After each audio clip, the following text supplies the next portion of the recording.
Now we will see if the fault occurs at the beginning of one of parallel transmission line, then what would be the transfer reactances and power transfer equations before, during, and after clearing the faults. That means now in our case the short circuit, three-phase short circuit is occurring at the beginning of the one of the parallel transmission lines.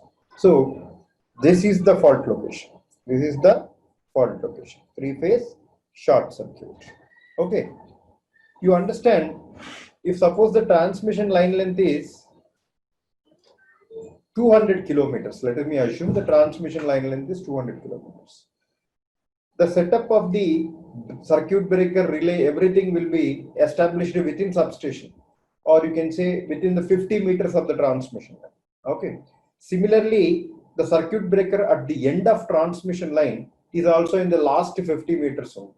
Okay. So these circuit breakers in the image, just to make sure to feel their presence, we have modeled as a big blocks, but in practice they will be spanning around 10 to 15. They will be present in the first 10 to 50 meters of the transmission. Okay. So now here the fault is occurring at the beginning of one of parallel transmission lines. Okay. Now before fault analysis is exactly same as before in the previous problem. Before fault, how is the system?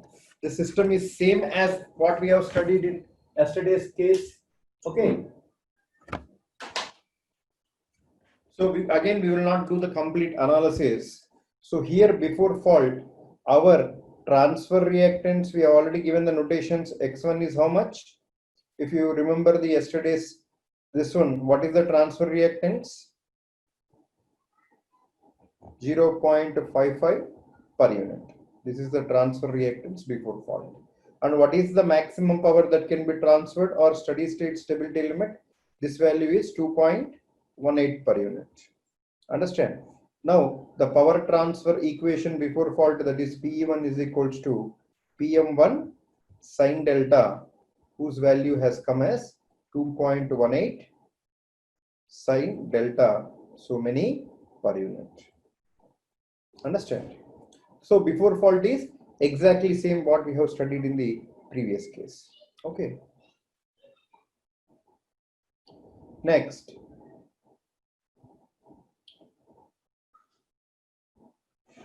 during fault.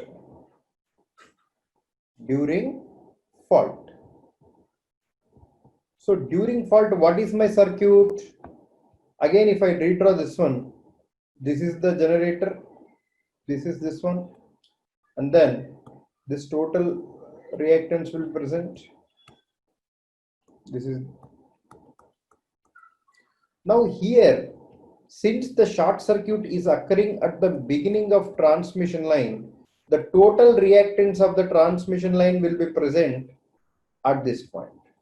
Because if we neglect very small reactance or the impedance in the first 10 or 50 meters, this value I can take it as 0, whereas this is 0.4 per unit, this is 0.4 per unit, 0.25 per unit, and 0.1 per unit. So this is how your circuit or network, this is how the circuit should be modeled for the given fault. Understand? Are you able to understand this point? Because fault is occurring at the beginning of one of parallel transmission line. So in this short circuit, here the impedance is 0, here the impedance is 0, whereas the total impedance will be present at this point. Understand? So now if it calculate transfer reactance, what would be its value? Okay. See, you can do by conventional procedure and everything, but if you are a smart enough student, here you can directly tell the transfer reactance is infinity. Why? Because I'm giving you a simple hint. Whatever the current that comes from the generator after reaching this point, after reaching this point, it has two paths.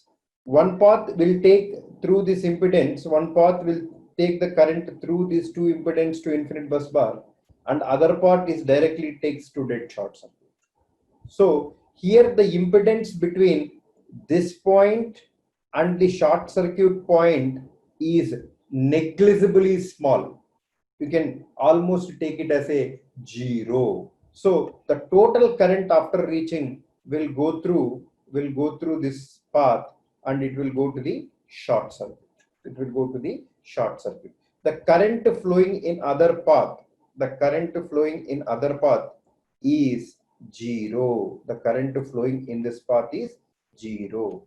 Understand? So there is no power transfer from generator to infinite bus bar.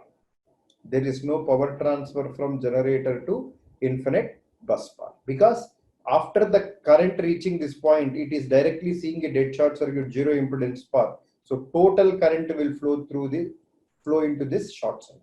So when the power transfer is zero, that means power transfer equation is given by what? PE is equals to sending end voltage magnitude, receiving end voltage magnitude by transfer reactance into sine delta. So here the sending end voltage magnitude is constant 1.2, receiving end voltage is 0, and this transfer reactance into sine delta should become how much? 0. Should become 0. Okay, so delta's value cannot be 0, because the system is supplying this much amount of power before fault. So delta cannot be 0. So to make this 0, your transfer reactance should tend to infinity. Your transfer reactance should tend to infinity. Okay, so that is, if you understand this concept, you can directly tell the transfer reactance in this case is infinity. Okay. Now, if you go by convention method, sir, I don't want that. Just prove me that this is the transfer reactance between this point and the infinite bus bar is infinity. Just see. Now again, this is in the form of a delta. Both grounds can be attached. So this portion is in the form of a delta. So if I convert this delta into star, what I'm going to get? I'm going to get three reactances. In this fashion. Okay. So if we name them as XA, XB, and XC.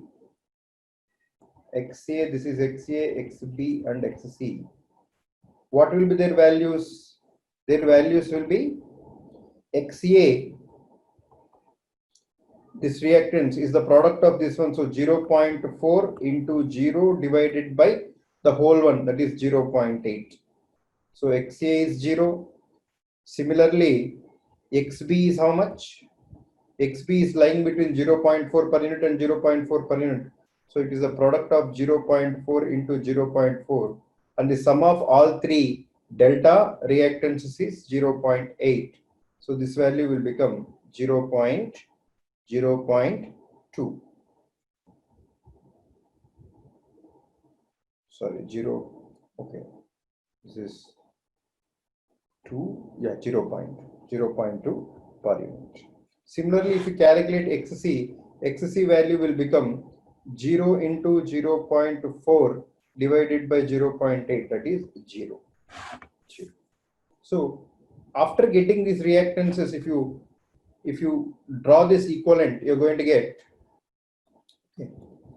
So here it is 0.25, 0, 0.2, 0.1, and 0. Okay, so this equivalent will become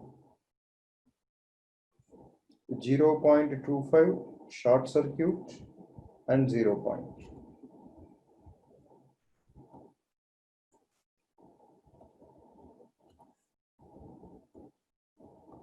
Okay, now voltage here is 1.2 per unit, and here it is 1. Now again, here if you observe, there is no direct transfer reactance. We are not in a position to tell the direct transfer reactance between the generator and infinite bus bar because it is in the form of a star. Again, we have to convert it into delta, where we know that we are only interested in one delta element, that is this element. So we are only interested in this delta element. Understand?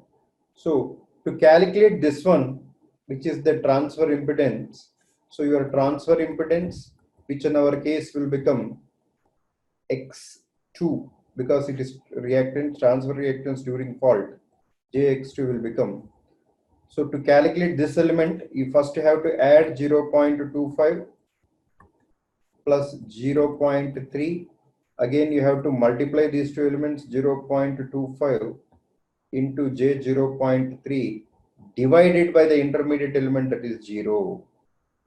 So this is a net value, but this third term is infinity. The third term is infinity. So the transfer reactance ZT, that is equals to JX2, is tending to infinity. Okay. So the transfer reactance during fault is infinity. Understand? So now what you are going to get? The maximum power that can be transferred during fault, that is PM2, which is a transient stability limit, which is given by sending end voltage into receiving end voltage divided by transfer reactance, which is X2, is how much? This value will become 1.2 into 1 divided by infinity, which is 0.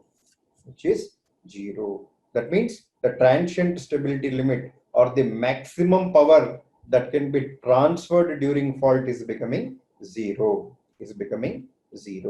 So likewise, your PE2 curve, that is PM2 sine delta, is also becoming 0. The curve is 0. Understand? So this is the analysis during fault. For this fault, what is the location of fault? The fault occurred at the beginning. A three-phase short circuit fault occurred at the beginning of one of parallel transmission lines. Understand? Now, how the fault will be cleared? The fault here will be cleared. Again, you tell this pink line shows the current flowing from the generator. There is one more current that flows, the current flowing from infinite bus bar. This current, I'll mark it as in green color. If I mark this current in green, so the infinite bus bar is a powerful source, so it will supply the fault current in this fashion. So some current will flow in this fashion and the remaining portion of the fault current will flow in this fashion. Okay. So this is how your fault currents will flow for the given fault. Now, how many breakers are seeing? Again, all the breakers are seeing some or the other fault currents of different magnitudes. But however, again the fault is cleared by opening of circuit breaker 3 and circuit breaker 5 only. Okay. Here also the fault is isolated by tripping of circuit breaker 3 and circuit breaker 5. Okay. So the fault is cleared or the fault is isolated oblique cleared by opening of circuit breaker 3 and circuit breaker 5. Okay. So fault is cleared or isolated by opening of circuit breaker 3 and circuit breaker 5. So after clearing fault, my circuit will become what? My circuit will become like this. Okay. Understand? This is 0.25. 0.4, 0.1, infinite bus bar 1 per unit, generator voltage is 1.2 per unit. So exactly in the, as if in the previous case which we have studied yesterday. Okay.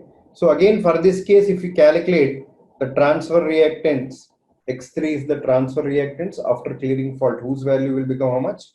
0.75 per unit, and PM3, the maximum power that can be transferred after clearing fault, it value will become, directly I am writing 1.2 sending end voltage, receiving end voltage is 1, transfer reactance 0.75.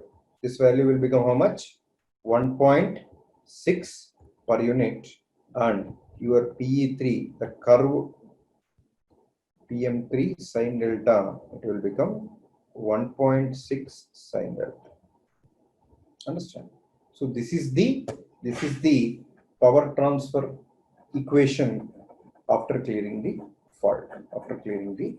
So if I plot the three curves in this case,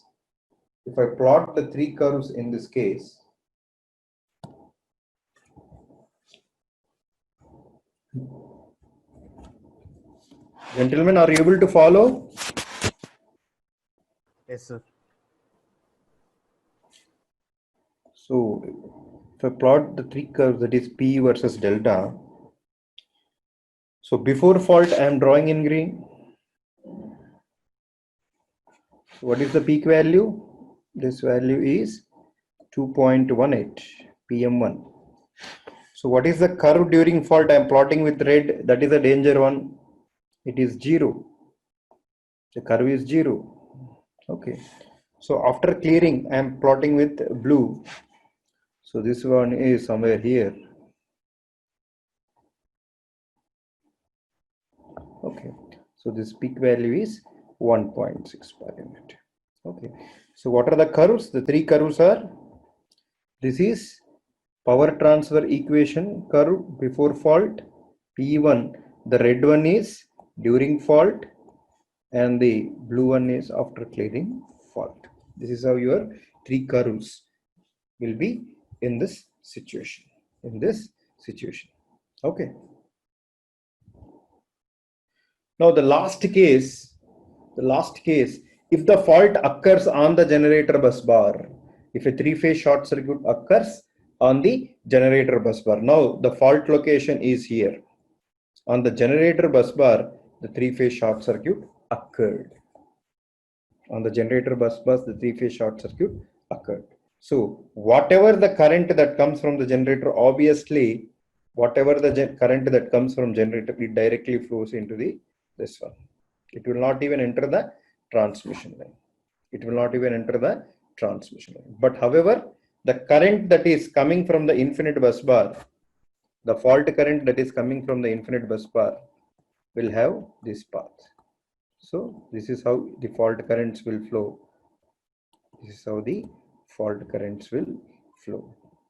Okay. The green portion is contributed by infinite bus bar, and the pink one is contributed by the generator. Okay. So again, if we do the same analysis, before fault,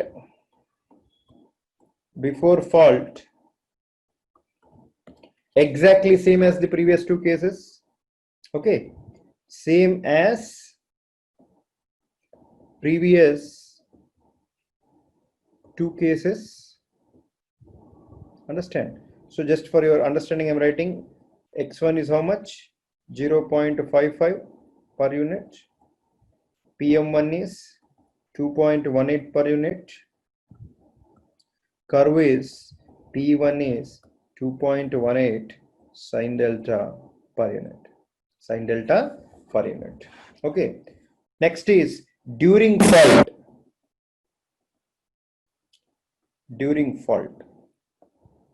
Again, no need to compute. Even if you do all the exercise, you're going to get your transfer reactance. Why? Because now what is the power transferred by generator to infinite bus bar? 0. It will not transfer any power because the whole current that is flowing into the fault. So the current flowing from generator to infinite bus bar is 0. Then the current is 0. It will not contribute any real or reactive power. So during fault, we can directly write our transfer reactance is infinity, our PM2 transient stability limit is 0, and our curve is 0. Our curve is 0. Understand? So that is the two cases, before fault case and during fault. Sure? If you open circuit breaker 1, then the fault current flowing from generator will become 0. The fault current flowing from infinite bus bar, still the fault current will continue. Yes, So now tell me. See, Yes. So here the fault is cleared by opening of CB1, CB4 and CB5. Okay. But again, this will create a more dangerous situation. Why? Because once you open the CB1, your generator will go into no load operation. Once you open CB1, the load on the synchronous generator will become how much?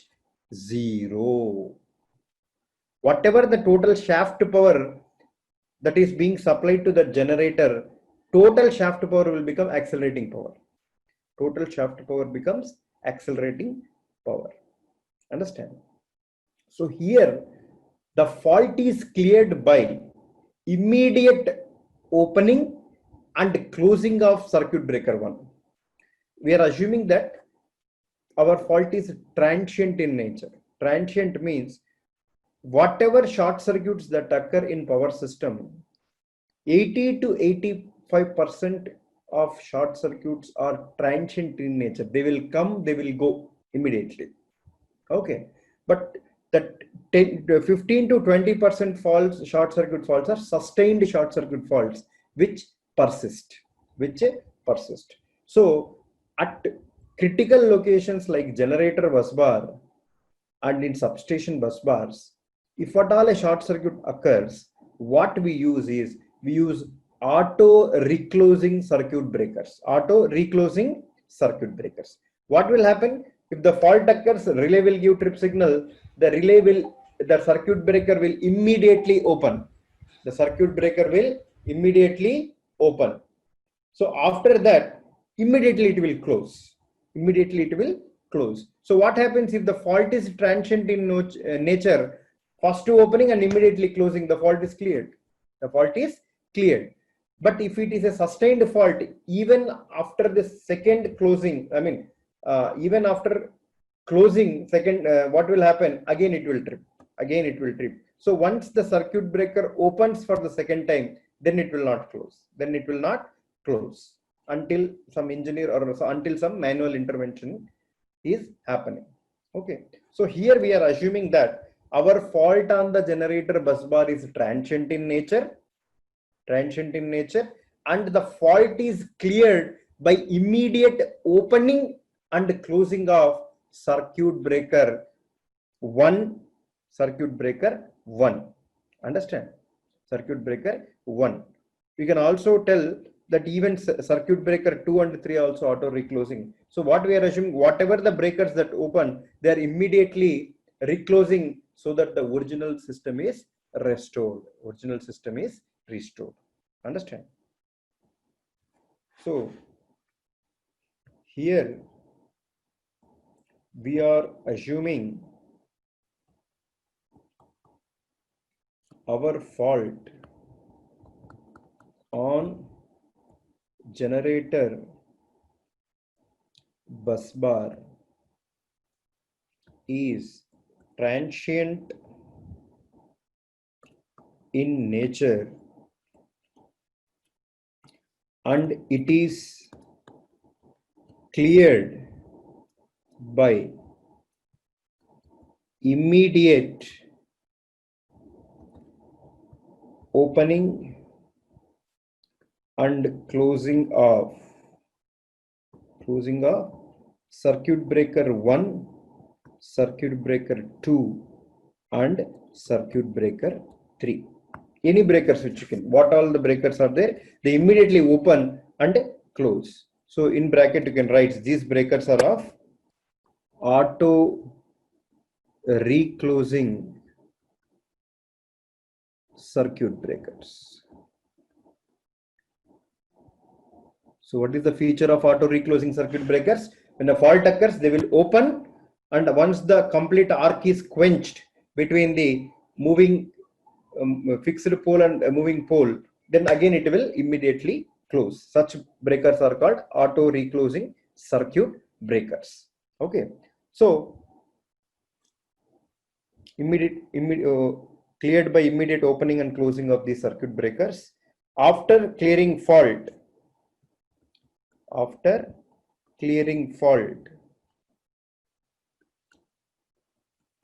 the original system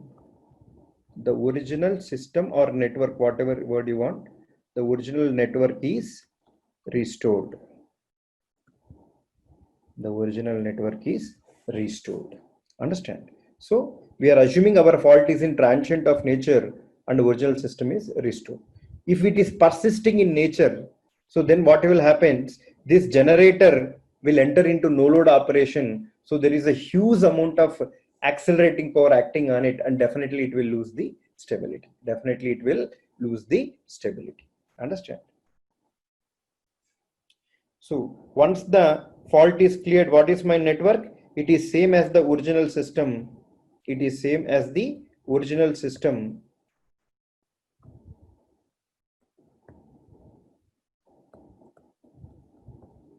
So 1 per unit, 1.2 per unit, 0.4, 0.4, 0.1, 0.24. So if you calculate all the values, they will be exactly same as if they are in the first case. So your transfer reactance X3 will be equal to X1, whose value is 0.55 per unit, and your PM3 will be exactly equal to PM1, whose value is 2.18 per unit, and your curve PE3 is same as the curve PE1, that is 2.18 per unit, because it is a original system that is being restored after clearing fault. So this will be the values after clearing fault. They will be same as that of the original case, as if they before fault case. Okay, so again, if you draw the curve here, tell me how many curves will come?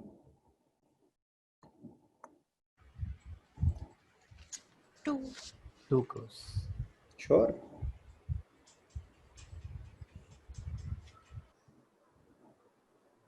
Let us see how 2 curves will come. One curve certainly to 0. So it is only one curve. Because your Curve and P 1 is 0. okay.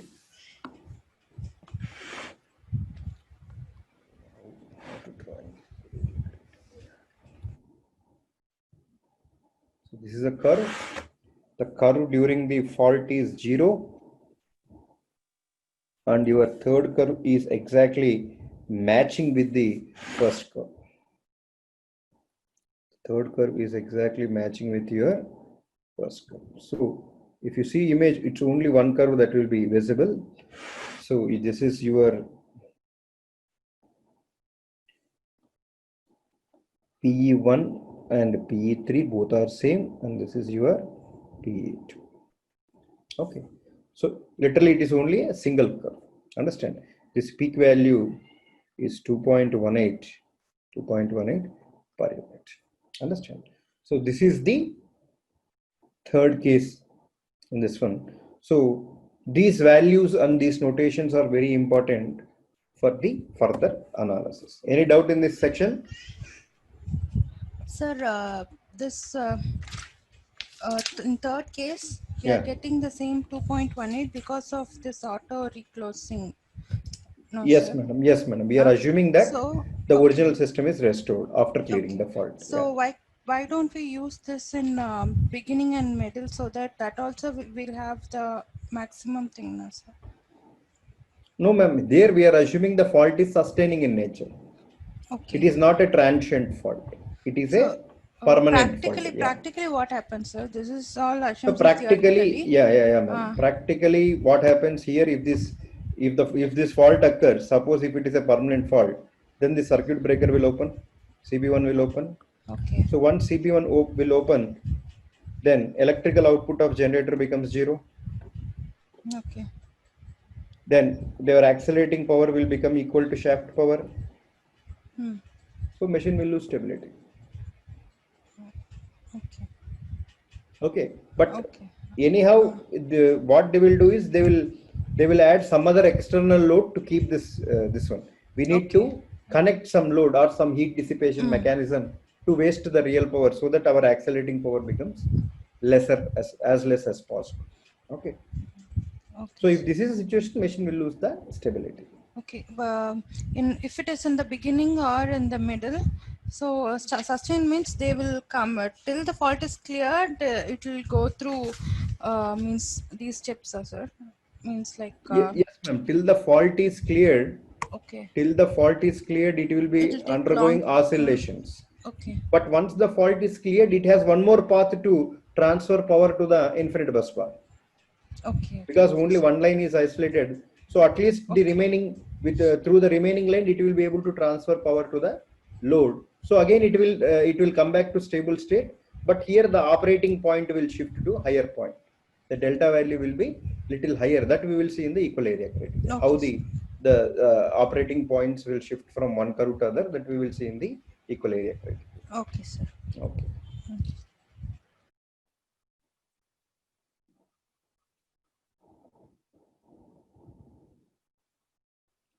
So the next topic is transient stability analysis. Transient stability analysis.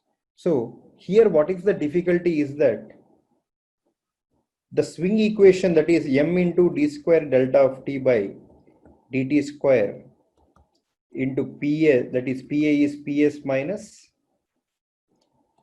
PM1 sine delta. So this equation is a non-linear equation, non-linear differential equation. So no direct method of solution is available. Non-linear differential equation. So you can obtain solution by using some numerical methods like Range-Kutta, 4th order, 5th order, 6th order, according to the accuracy levels which you want.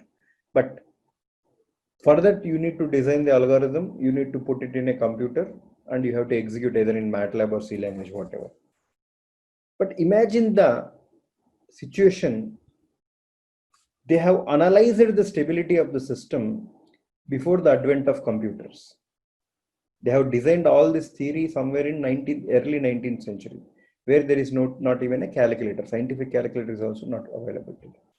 So how they have analyzed the stability problem, transient stability problem, how they have concluded that the machine is stable or unstable after a large disturbance. So in transient stability, the first and foremost point which you have to remember is that our disturbance is large due to occurrence of short circuit at any point or due to opening of the circuit breaker.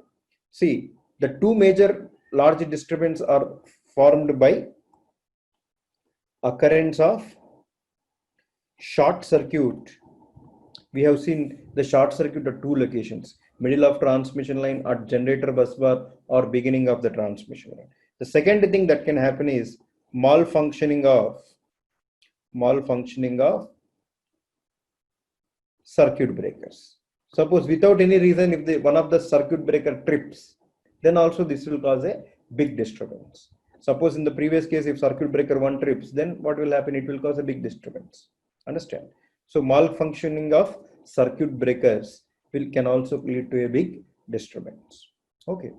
So since there is no direct solution to solve this mathematical swing equation, we have to go for numerical methods.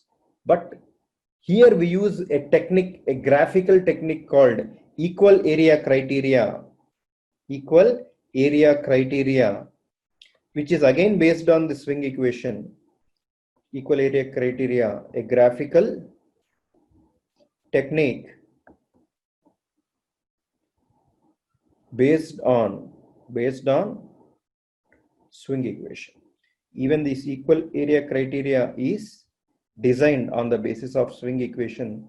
So Here we compare the areas between the acceleration and deceleration, and we decide the stability based on those area comparisons.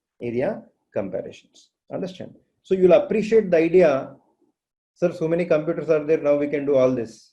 But how, imagine as if you are in a age where there are no calculators. Then how you might have analyzed the stability concept. Then you'll appreciate this idea of equal area criteria. Understand? The machine is stable if my, that is md square delta of t by dt. So at a stable condition, my shaft power is exactly equal to my electrical output. So my accelerating power will be how much? 0. When my accelerating power is 0, the rotor acceleration with respect to stator magnetic field is what? 0. So it is the stable state. In stable state, what is the condition? Your accelerating power on the rotor is 0, and the second condition is d square delta of t by dt square is 0, or you can even write your d delta by dt is 0. So these are the conditions in the stable state. But however, when the disturbance occurs, the equilibrium between the shaft power and electrical output is disturbed. This will cause the acceleration in the rotor with respect to stator magnetic field. Understand? So equation, that is md square delta of t by dt square, that is equals to PA, accelerating power on the rotor. So which implies what I'm going to get? D square delta of t by dt square is equals to PA divided by M. Now multiplying on both sides with 2d delta by dt, multiplying on both sides with 2 into d delta by dt, what I'm going to get? PA into 2d delta by dt is equals to, sorry,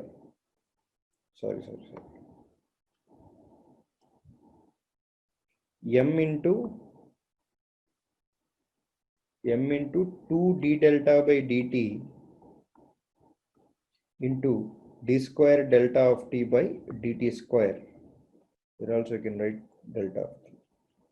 Okay, is equals to PA by m into 2d delta of t by dt. Okay. Now if you can see here, I can write this one as m, sorry, here also m will not come because we have shifted m to that side. Now okay, I can write this one as d by dt of d delta by dt, what you are going to get? D square delta of t by dt square. So if you are differentiating the square of d delta of t by dt, what you are going to get? 2 times d delta by dt into, that means if I write d by dx of f of x whole square, what is the value? 2 into f of x into f dash of x. Understand? So d by dx of f of x whole square will give you 2 times f of x into f dash of x. Same thing I have done here. Okay. So here I am writing the same thing as my f of x is d delta by dt. So I am writing d by dt of d delta of t by dt whole square. So this value I am writing it as the same thing, PA divided by m into 2d delta of t by dt. Now if I integrate on both sides with respect to time, integrating on both sides with respect to time, then what you're going to get? This differentiation and integration will cancel. So you're going to get d delta of t by dt square, d delta of t dt whole square. Why? Because differentiation and integration will cancel on these sides. Here you are going to get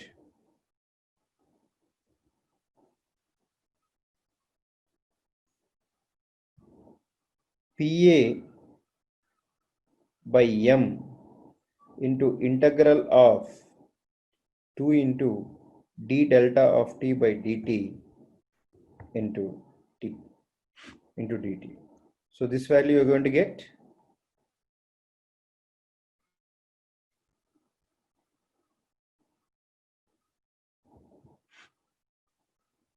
what you're going to get, dt dt cancel. So this will become integral of 2 times PA by m into d delta okay, d delta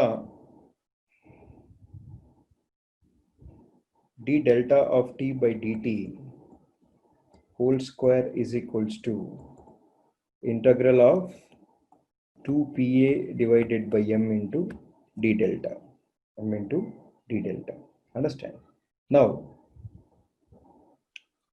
d delta of t by dt will become 2 by m into integral PA d delta whole power half.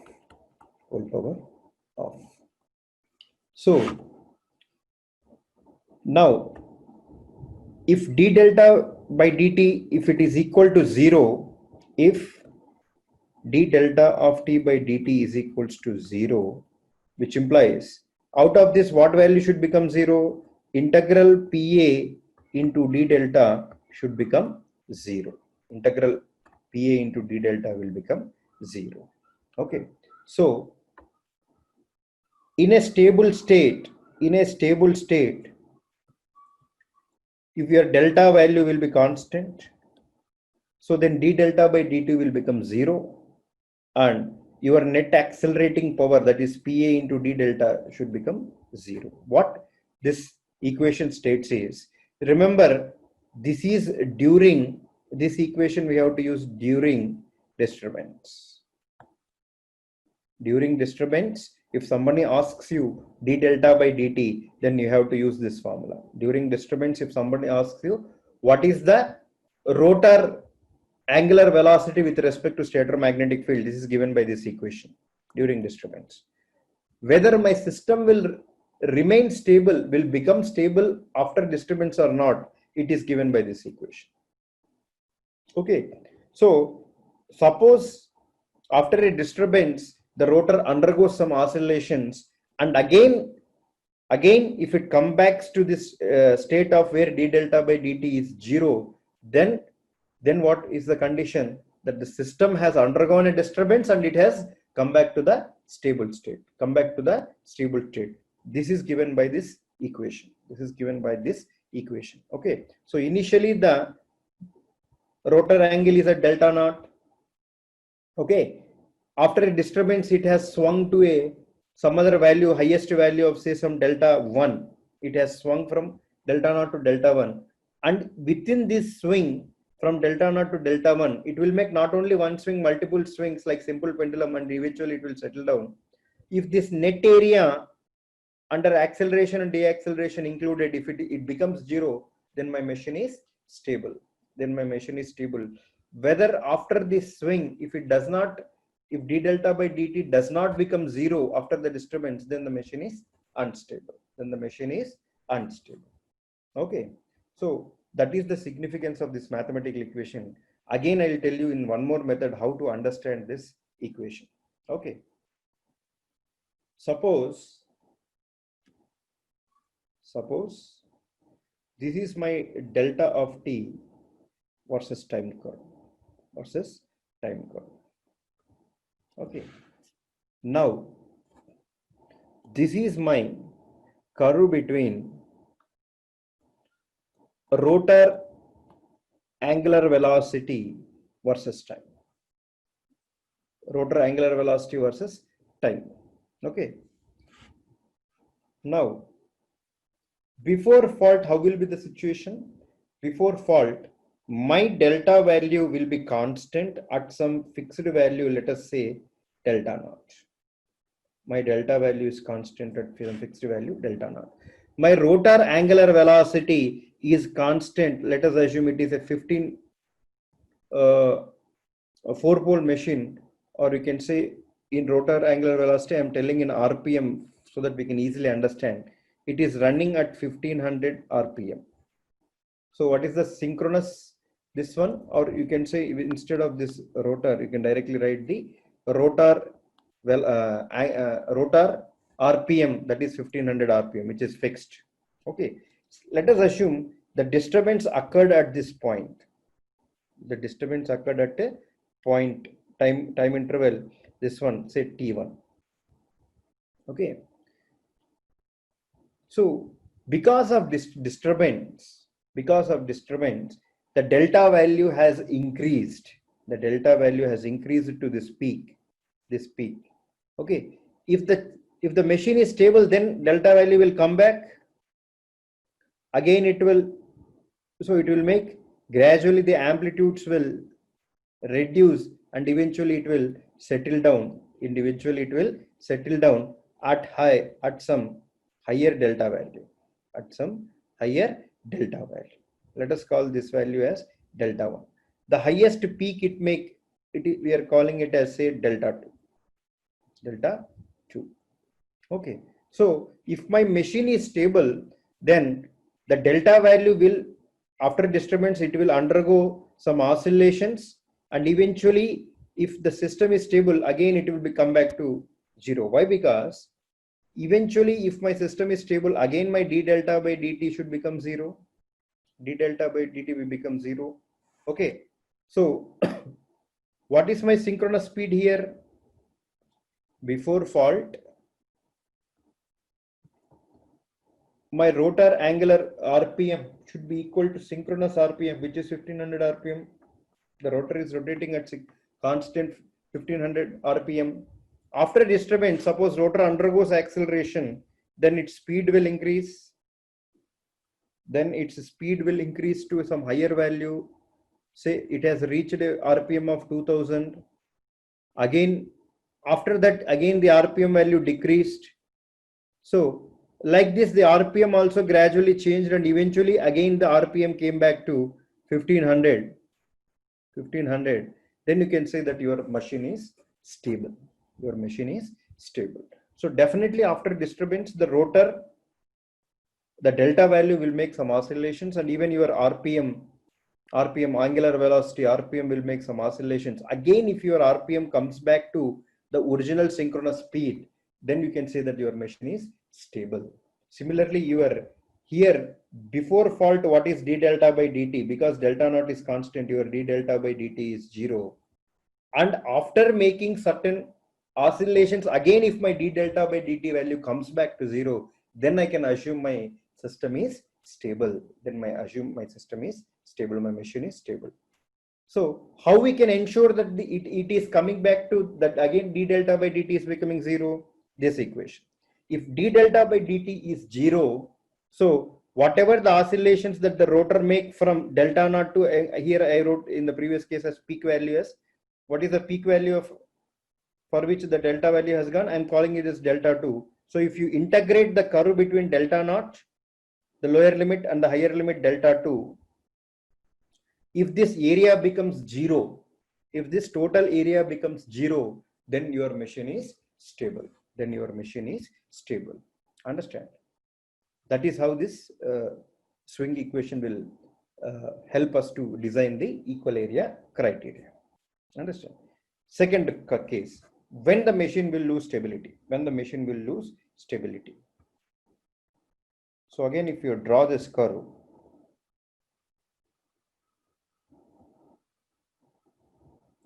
so initially my delta naught value before fault is,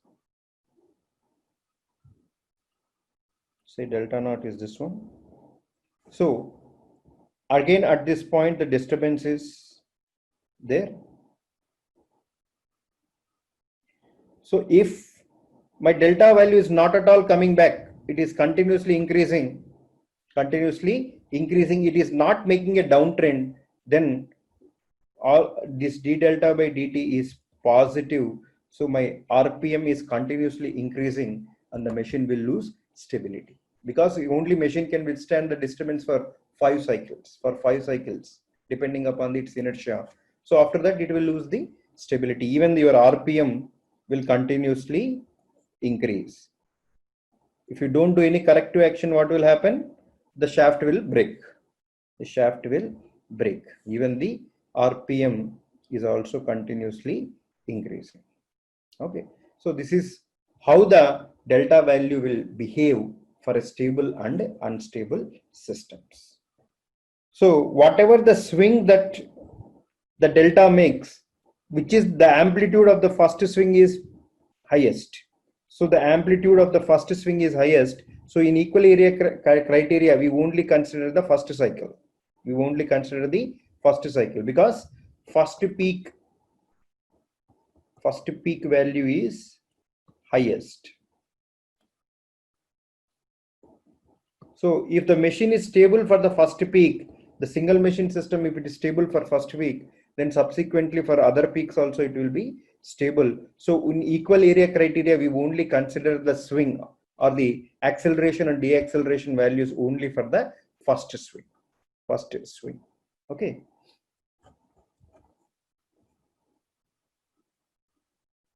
And the second, see, if you don't clear the fault, then, so let us assume the fault is cleared.